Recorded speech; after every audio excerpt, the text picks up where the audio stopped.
So we're here down at Colonial RV in Millstone, New Jersey, and with Thomas Sherwood. Tell us what you do here. I'm one of the installers here. I handle the lithium install packages as well as the off-grid solar installations. I'm one of the lead electricians here, myself and a few of the other guys here. We have the privilege of working on some of Airstream's and Winnebago's finest units. So today we're here to talk to you about the WhereSafe product. It's a GPS tracker. You guys wanted me to show you some of the options as to where we would mount it in different coaches. What we have here today is an Airstream Interstate that's getting some repairs and some modifications done. I already have the seat pulled up right in here. You guys can see. One of the best places to put these things is places where people aren't going to look for them. We're using this for safety, right? So we want to have it someplace where we can get the power that it needs without having it out in the open so somebody knows that it's there.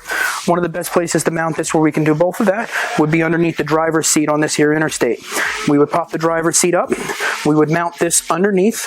We would then take the power cord here and we would tap into the vehicle's electrical system, giving it power and ground from the chassis battery.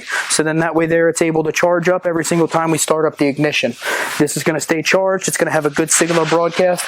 We can keep tabs on our Airstream no matter where it's located. Go through some of the different options for the travel trailers that we got here. Yes, absolutely, Shaun. So for the travel trailers, we're going to have a few different mounting options.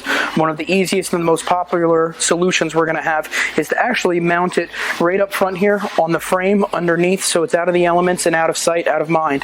What we're going to have to do is we actually are going to take our power wire, we're going to hardwire it directly to the batteries in the battery box.